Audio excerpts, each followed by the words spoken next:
a little bit of house cleaning today. Happy Monday, everybody. Post Mother's Day.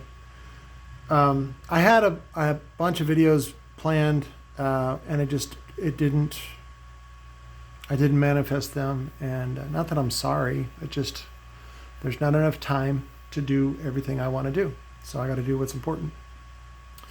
But I wanted to do a follow-up on Gary Missirian. So Gary was the guy that owned the JL Audio 10W7, and he ordered a steel ring from me, which I didn't realize he wanted the steel ring. Wasn't real specific on it. I sent him the aluminum ring that I actually had to sacrifice a 12-inch ring, and Gary was unhappy that I sent him the wrong one. I felt like he overreacted. To me, it wasn't a big deal. To him, it was a very big deal. And I offered for him to send it back and exchange it. And he was really giving me a hard time. He wanted to be able to keep it or send it back at his leisure. I realized that Gary was not playing fair and doesn't want to play fair. So I said, you know what, just send it back if you want a refund. That's fine. And I have not received anything from Gary. I did receive a text, on Saturday. He says, "Good morning, Patrick. I have spoken to my, I think he means lawyer, about this matter, and we will pursue this as a legal matter. Harassing and telling lies is unacceptable. I have recorded all of your content and replies. Thank you for everything you have provided for me. Cheers, mate." And I said, "I wish you the best of luck." So, of course, this is, to me, an obvious, my observation is that this is an obvious Kevin or AKA Karen type of situation, making mountains out of molehills. So I've already offered and will still honor a refund if Gary, I wanted to call him Kevin, if Kevin wants to send back the ring, but I will not send him the steel ring in exchange because, in my opinion, he's an asshole, and I don't need to put up with that kind of abuse. So, the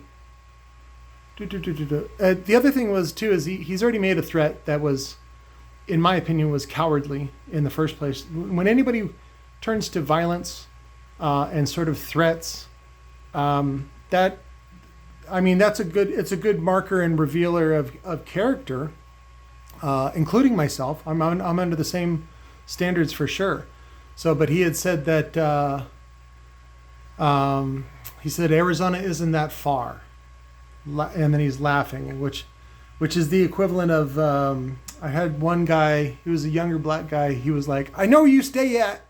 I was like, "Okay, good. Everybody knows where I stay at. I advertise it on the internet of where I stay at." So, but that's what it's the equivalent of, and that's fine. And if Kevin wants to pay a lawyer $500 to send me a stern letter to cease and desist or blah blah blah, whatever, then he's welcome to do that. My address is 720 West Southern Avenue, Mesa, Arizona, 85210. My name is Patrick Chandler. I am co-founder of RobotUnderground. It's not a business. I don't run a business. So a lot of the laws and statutes that pertain to business and commerce do not apply, and your lawyer will know this. And so I just wanted to give you a heads up so that way there's no confusion. Because sometimes lawyers, politicians often will speak in a way that is perceived in something else other than they mean, and they know this. This is called doublespeak. So the Emancipation Proclamation was that sort of same bullshit that that piece of shit Lincoln was doing. So and I said it, piece of shit Lincoln. Yeah, the guy was a fraudulent piece of garbage that basically helped the bankers. So because again, the Civil War was all about money. It was never about slavery.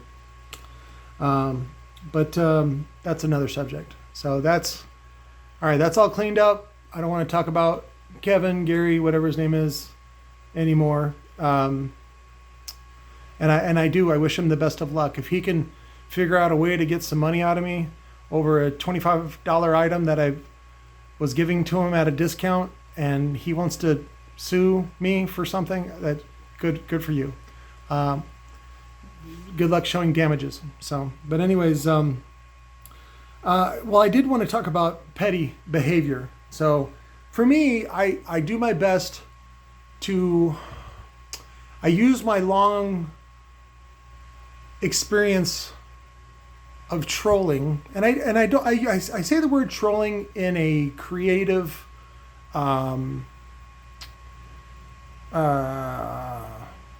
mischievous sort of wink wink nod nod, like I'm fucking with you, like I'm purposely fucking with you kind of way, not in a mean way, like, you know, like you got man tits or something like that. This is just in general. Here, let me clear the screen so we don't get confused about who or what I'm talking about. I'm just talking about bad behavior in general. So, and about being petty. Everybody wants to be petty. Everybody has that urge for revenge or some sort of, justice on a certain level. Definitely Gary, I'm sure, has that about me. And again, I don't want to talk about him anymore. Just because he's, in my opinion, he's kind of a petty bitch for even saying that about having a lawyer. And I'm like, that's fine. So, but... and that, whatever, that's fine. What I really wanted to talk about was just bad behavior in general. About bad behavior does not get, I don't want to say punished, but definitely checked.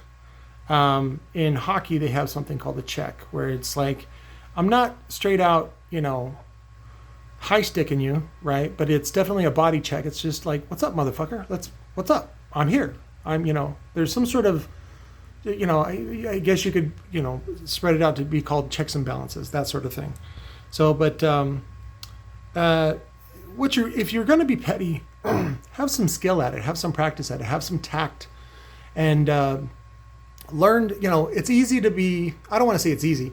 It's very drama free and simple to just say, well, I'm above that. I'm not even going to respond to that. And I think that's not a correct way to go. I think there needs to be some sort of accountability and examples made of people that behave badly. And because I deal with so many people, I think this is a good lesson to everybody, that if you're rude and demanding and, in my opinion, basically a dick, I'm not going to put up with that kind of abuse. I'm definitely not going to, sell you anything anymore. And in the case of somebody like, who we were talking about, I might just make a video so that if anybody ever Googles your name, that's what's going to come up, because I've made it popular. And Google's like, oh, this is a new subject. And if somebody else Googles it, that's how Google works. If you have the keyword, if you have a very specific phrase, Google's going to find it and it's going to let you know about it. So, and that's what I can do, right? I'm not reaching out or going all the way to see somebody over state lines to punch them in the nose or whatever, or something stupid. I of course would never do that. That's too much work. But just to, let them know that their behavior was wrong and inappropriate, by, fucking up their Google search. So I've done the same thing to nerdy girls. I hope they don't pursue any more Robot Underground related stuff. And I just want to make their life very difficult and very uphill climb so that it's not worth it. Again, I don't have to win the battle. I just have to dig in the trenches and make life difficult. So, G.I. Joe can go home. Go home, G.I. Joe. Stay away from Viet Cong. Viet Cong will not kill you, but you'll get hepatitis and die and all kinds of other stuff. So, but and that's all I have to do with a lot of these people. I don't have to, and that can be MB, what's his name, MB Enclosures. Yes, there are lots of people that have more subscribers, as if that somehow means something. I think that takes away from some of the points that I make about subjects, and I want you to hear the information. Again, one of the reasons why I'm not in a lot of my videos is because I don't want it to be about me. It's not about me. I'm just simply making a point, and I want it to be about the information. So somebody had asked me to comment again on ambient closures, and I at this point I don't feel comfortable.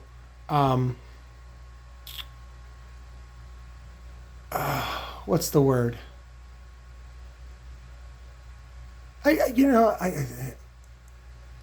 He's got enough rope he can hang himself. Okay, you just give him enough slack. Somebody had commented on his, quality of work or whatever, and I really don't give a shit. If he gets 1 million subscribers, good for him. I don't care. It's like wanting to hate the Kardashians for having so many subscribers. Like, if you're dumb enough to subscribe to that kind of silliness, good for you. You get what you deserve. And if you're into that, you're into that. So I'm not into that. So I want to focus on other stuff. And that also goes with Tony Baloney and Stevis. I like Stevis because it sounds like Beavis. But any of those guys, and now if you noticed on their videos, they're not making such outlandish claims or anything like that. And somebody that's, like, I'm not an internet crime fighter, just so you know. I'm just a guy that I enjoy music, and I want to bring high performance sound to the masses, to make them ubiquitous, meaning everywhere, and they're super cheap. I don't want you to be able to even think about buying quote unquote high end audio. So somebody had commented on, let me see if I can bring it up. It was Paul at PS Audio. So, and you can Google PS Audio like I did, and this is what you come up with. And this is very, Paul's taking advantage of a lot of the things that Google has to offer in order to get more web relevance. But he also sells, $10,000 amplifiers. So whatever, that means. That there's a lot of stuff that Paul says that I don't agree with, and you got to understand that he's manipulating people's, in my opinion, he's manipulating people's insecurities and their yearning for pretty things. And so, again, to me, he's like I want to use something that's less valuable than a Kardashian, like an insult that's just garbage, but people all subscribe to. So, but if you look on, let's see, I think it's, so he's right here, does some of the podcasts, and they're dramatic and they're overdeveloped, and I think they're silly. So, and a lot of the stuff that he says, I definitely don't agree with. But let's see, we go to videos. There's Paul. You can check him out for yourself. Top signs of nerve damage. That's me. Tingling in the phalanges. How do I get past this? Did you ever feel like you were wearing really tight gloves or socks? Yes, I Or have. maybe you felt like your hands and feet? Yes, that's called. What is the P? So this is Paul. And if you ever just want to feed on some bullshit, he's your guy. He's the one that talks about gold-plated fuses and things like that. And, I don't feel sorry for any of his clients because, or this microwave oven that he's trying to sell you. People buy his stuff. So good for him. If you want to believe that kind of nonsense and think that, good audio needs to come from a guy like that, and you need to hear those kinds of reassuring words that comfort your insecurities, go for it. A lot of people love Christianity and Christian churches and the idea of Christianity, but they don't follow any of the words of Christ. So go for that. Again, I don't really have any judgment on that. I think it's kind of silly, and there's no reason for me to get mad, and I don't need to get mad. Somebody was commenting about why did you get so upset about Steve Mead? And I was like, well, some of that was a little bit of performance, a little bit of comedic exaggeration. So to sort of let down the veil on that one, some of it was just genuine frustration from when I was a kid. I go back to my theory about strippers and audio places, which is that you can only be one of the two items. Otherwise, I'm out of there, which is that you can only be expensive, but you have to be nice. But if you're mean, you have to be cheap. So you can't be mean and expensive. If you're mean and expensive, go fuck yourself. And that's one of the reasons what it triggered me to start Robot Underground, which was that I realized I didn't need the approval or the acceptance of people like Paul who are just full of bullshit anyway, and they're there to just take your money and tell you lies. So I don't need that, and I don't think you need that either. And so that's why, that does say bed page. I do like looking at hooker ads, and I was placing some hooker ads for some friends. So, but I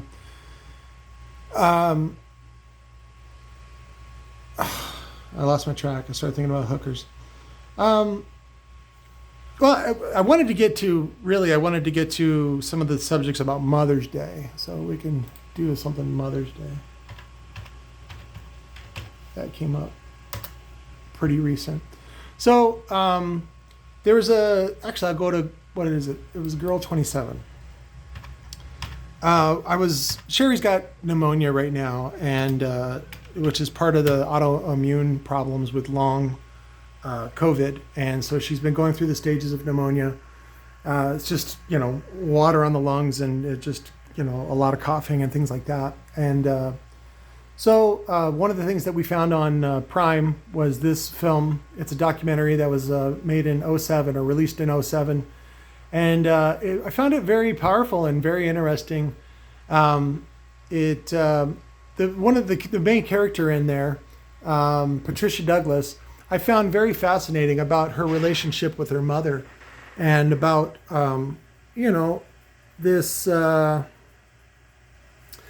It coincided with a lot of people like to think of Mother's Day as a joyous day to really show gratitude towards not only your mother, but everybody's mom, and just motherhood in general. And that's a great sentiment. It's not true for everybody. So some of us have mothers that are vindictive and super petty and selfish and narcissistic, and are in many ways predators. And that's what Patty's mom, in my opinion, was as well, which was that basically the story follows the rape of Patricia Douglas when she was 17, showing up to an MGM promotional convention that was put on for distributors and salespeople.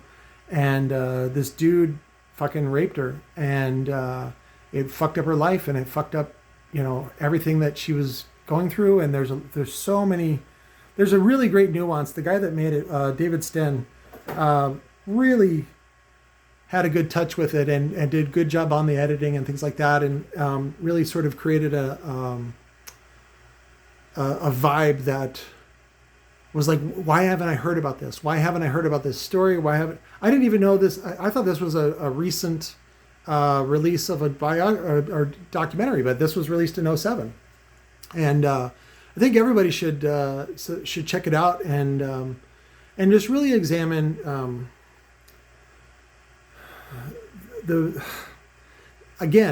have thoughtfulness for other points of view, that not everybody's mother is an asset.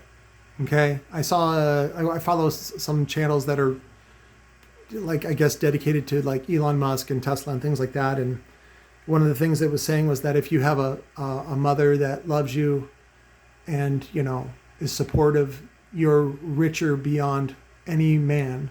And of course, Elon has a good relationship, or it seems like a good relationship, with his mother. And believe me, I wish I could have that sort of relationship. And the problem is it's not on my end. I would love a good relationship with my mother. My mother doesn't want a fair or equitable or even kind sort of relationship. She wants something superficial, something that serves her and her vanity, something that she can show off to her friends and brag about. And it has nothing to do with me. And when I look back on my life with her, that's the way she's always been. She's actually been very consistent. But my perspective as a child, and my expectations of what a mother should be, and what, especially when you're raised by the television, and you're watching, Leave It to Beaver and Mayberry and all these other shows of,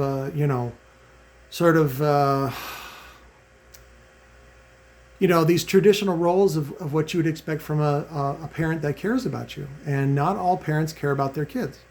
This, for me, rolls into the ideas of what's going on right now with Roe versus Wade.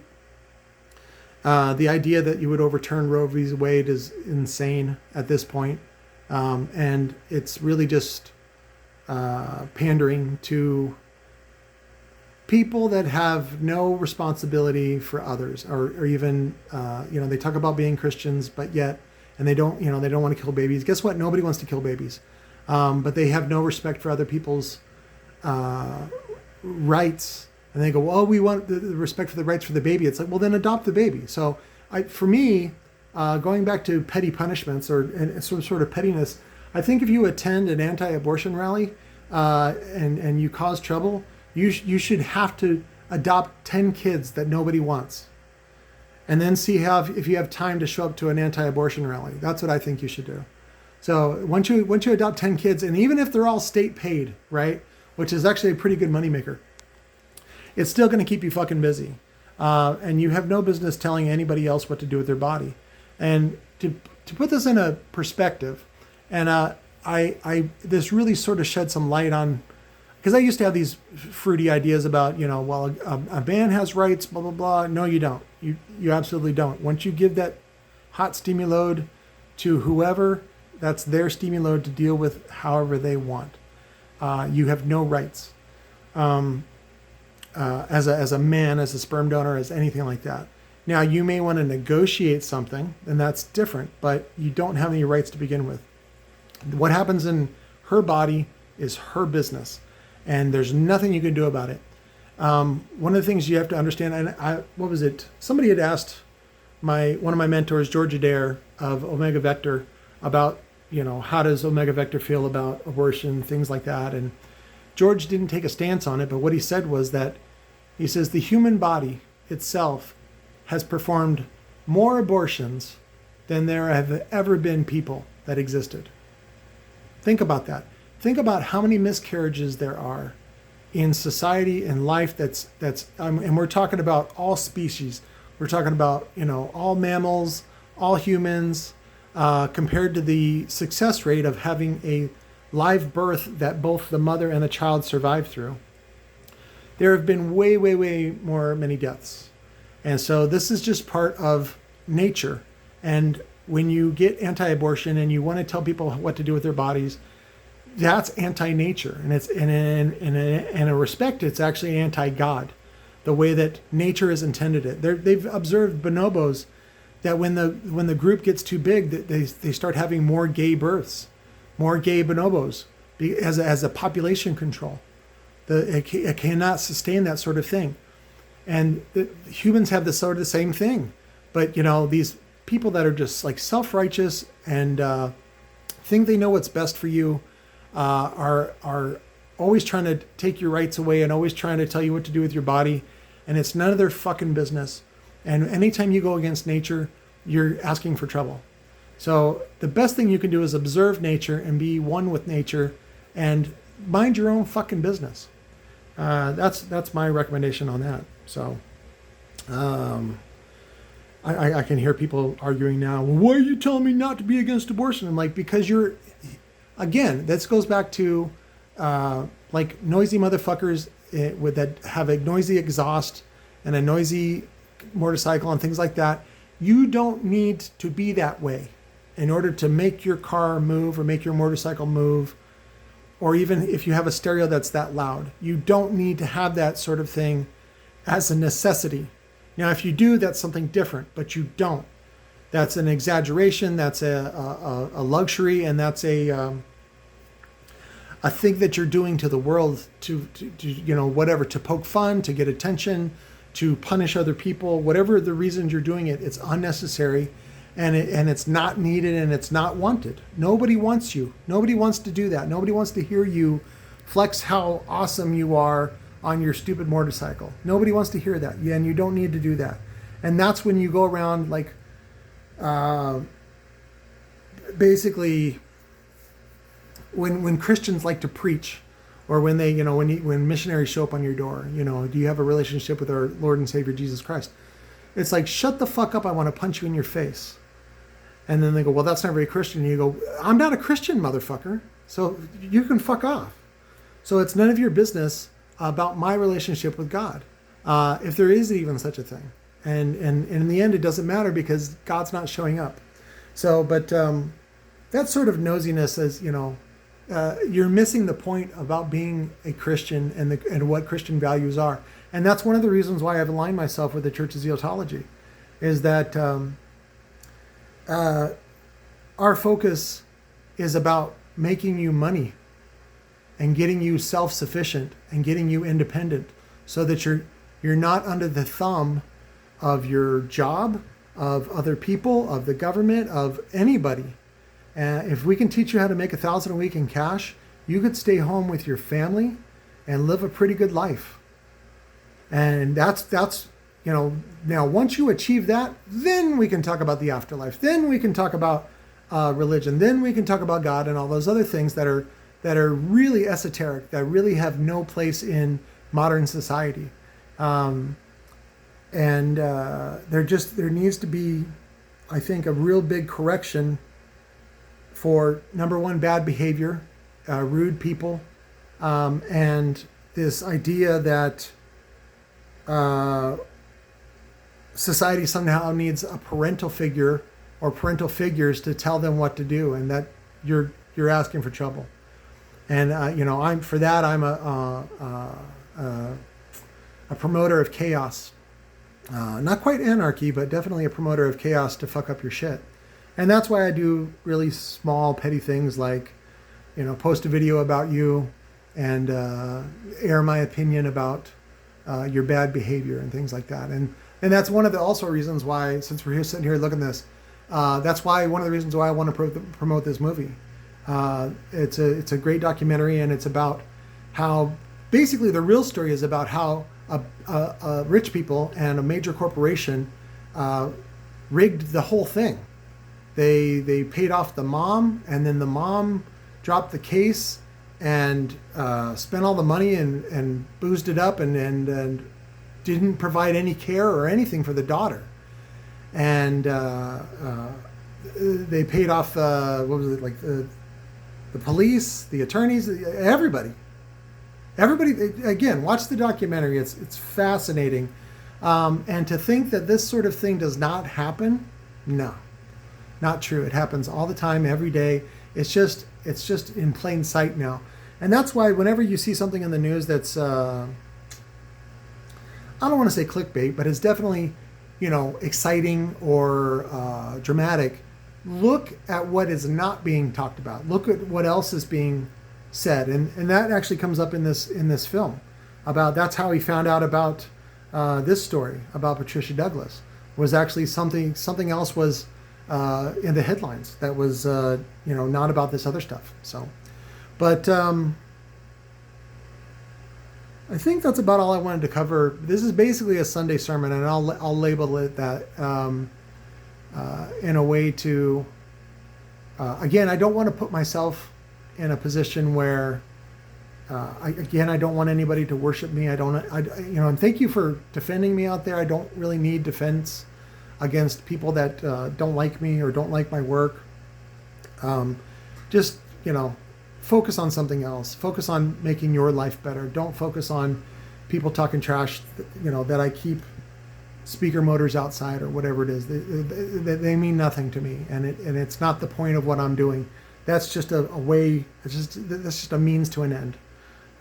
Focus on the message and focus on your own life and what you can do for other people around you, and how you can rise above the muckery and the corruption that is everywhere. And believe me, it will show up as soon as you start trying to be. I'm hesitant to use the word good, but to start reaching for your potential, right? And I'll go back. I'll finish with some Jordan Peterson stuff. It was weird the other day. Sherry, of course, is having to spend a lot of time in bed, and I told her to go ahead and sign up with her own email address to the Audible account, to create an Audible account, which is a subsidiary of Amazon. And when you subscribe to that, when you sign up, your first download is actually for free. And so I wanted her to download Jordan Peterson's book, 12, I think if there's 12 steps for life or 12, whatever it is, 12 rules for life or something like that. And I wanted her to really start hearing about that and some of his messages. And, you know, what's funny is, or I should say ironic, is that Sherry ended up getting super frustrated because she didn't know how to use her phone properly or to separate her Amazon account from my Amazon account, or from Amazon thinking that, you know, I was her and all that kind of stuff. And it ended up, she gets exhausted really, really quick. You know, if she just gets up, takes a nice poo-poo, and then goes, like, she has to go back to bed for another 6 hours. That's how exhausted she is and tired. And that took the whole day of just trying to get her on Audible to get a free download and then listen to Jordan Peterson to improve her life. And I tell you what, though, it's worth it. You know, yeah, you're going to feel overwhelmed in life, and it seems like, you know, some of the things that you commit to or some of the things that you want to do are going to be very intimidating. And I can only think about what Patricia Douglas had gone through with MGM. And again, I don't want to ruin the movie. She actually took it to federal court, and you can see the folly and the flop that happened there. But these guys are very, businessmen, cutthroat. Your life doesn't mean shit to them, and they're not afraid to cut you down. But it doesn't mean you shouldn't stand up, and it doesn't mean you shouldn't do the right thing. It helps to choose your battles, that's for sure, and it also helps to be subversive and resistive when it counts. I constantly think back to the Vietnam War, where I thought it was brilliant that the Viet Cong didn't have to win the battle. All they had to do was, you know, sit there and peck at you. And I mean, I feel bad for John McCain and being tortured and couldn't raise his arms after that and all that kind of stuff. And that is horrible. However, maybe we shouldn't have been there in the first place, right? Maybe we shouldn't have been telling another country what to do or how to do it. Maybe we shouldn't have been napalming the shit out of them. Maybe we shouldn't have been for sale to Dow Chemical and spraying Agent Orange everywhere. Maybe we shouldn't have done that. So, which is ironic because that's Agent Orange causes Parkinson's, and that's what my father-in-law is going through right now. And he'll go through that for the rest of his life before he dies. And it'll probably kill him. And yet he still has a license plate cover around his, Purple Heart. He's a 3-time Purple Heart recipient. And it still says, Vietnam, it was always right. That's crazy. And that's nonsense. And it's baloney, and I'm not afraid to say it. So even though there's a lot of people that are like, dude, he's a 3-time recipient. Like, I didn't tell him to go out there and stop bullets. I never asked for that. And the Vietnamese people certainly did not ask him to do that. So they weren't fighting he wasn't fighting for their freedom. He wasn't fighting for America's freedom. Whose freedom was he fighting for? He was fighting for the chemical companies and the bomb manufacturers and the war machine, military industrial complex. That's who he was fighting for. But if he's delusional enough to still carry that around and still think that he was doing the right thing, good for him. Thank God when he dies, his opinions of that matter will go with him, because it's just nonsense. It's just silly. So, but I'll leave you with a link in the description of a couple songs that I listen to for inspiration, and that are just amazing to listen to while you're in your underwear or naked and building subwoofers in the middle of the night because the weather's better. It's nice and cool out here. But I love you guys, and I really think that I really would love to start a trend of using Mother's Day and Father's Day to criticize your parents, not to celebrate them. And not in a complaining way, but just to make people aware of, again, the bad behavior that parents often perpetrate on their children and on other people's children and on society. And that if you really want to live up to the ideas and the celebration of what Hallmark, the greeting card company, created when they created Father's Day and Mother's Day, then let's have some responsibility and let's have some adult considerations for the rest of us, instead of just, you need to celebrate me because I made you, that kind of bullshit. So I love you. Take care of one another. I'll do some more. I got a shit ton of audio stuff I got to do that for you guys, including the Audio Guts stuff. And if you guys want to make Audio Guts content, feel free. And if you want me to launch it on my channel, that's fine. I actually want to start a new channel specifically for Audio Guts, and then I want a lot of people to contribute to it because I cannot do it myself. And it's going to need a lot of people, and as much equipment that I come in contact with, I can only imagine if there's a network of us all working together to just share information and sort of document what's out there so that we really know what's going on and we can really figure out a better way to, again, achieve that religious orgasmic experience that music gives us on a daily basis and for super cheap. That's my goals. So I love you guys. Have a great week.